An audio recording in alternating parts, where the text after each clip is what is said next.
Ақалпақ қырғыз алаштан, чоғым өтіп Манастан. Бүгін Ош шаарынын Алымбек Датка этнографиялык комплексинде Манас айтуу аземи башталды. Анда манасчы Дөөлөт Сыдыков кала тургундарына 3 күн бою манас айтат.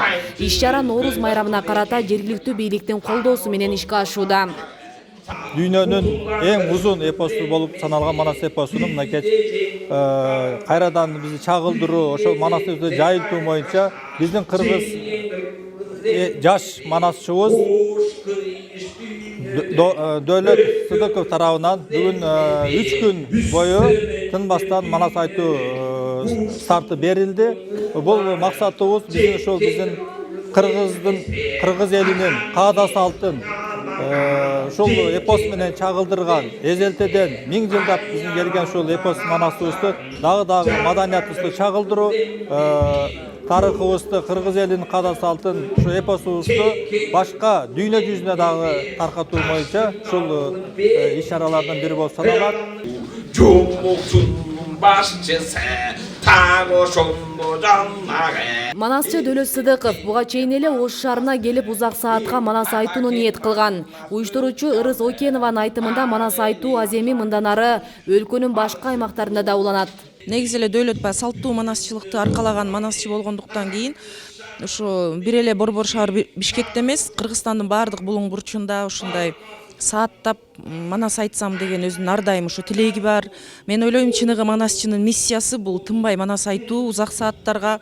Акыркы жылдарда гана ушу манасчылыкты концерттик номер катары сунуштап калышканда, негизи илгери кандай болгон? Илгери күндөп түндөп манас угушканда, боз үйдүн баягы турдугун түрүп коюп анан угушчу эмес беле. Анан биз ошол салтты, биз ошол маданиятты кайра кайрып келишибиз керек. Себеби манасчылык деген бул дүйнө жүзү боюнча бизде гана, кыргыз элинде гана бар, кыргыз улутунда гана бар бул өнөр.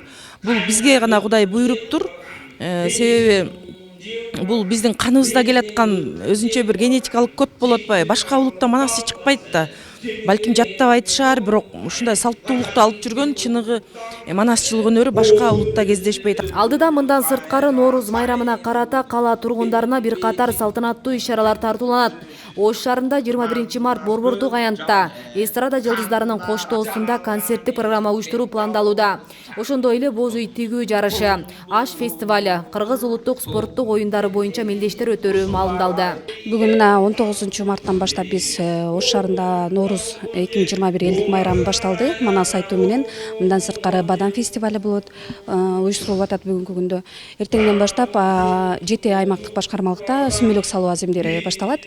21 март күнү саат 10:00 борбордук аянтта чоң программада концерт өтөт. Ал жерде эстрада жылдыздарынын катышуусунда, маданият башкармалыгынын чыгармачылык топторунун катышуусунда жана ошондой эле театрдын артисттеринин катышуусунда чоң программада концерт уюштурулуп атат.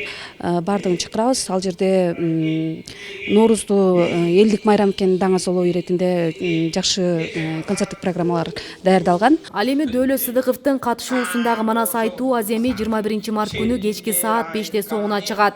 Эске салсак, Сыдыков өткөн жылы Бишкектеги Ала Тоо аянтында 14 саат 27 мүнөт манас айтып рекорд койгон. Манасчы мындай демилге менен элди ынтымакка, биримдикке чакыруу жана Гиннестин рекорддор китебине кирүү максатын көздөгөн.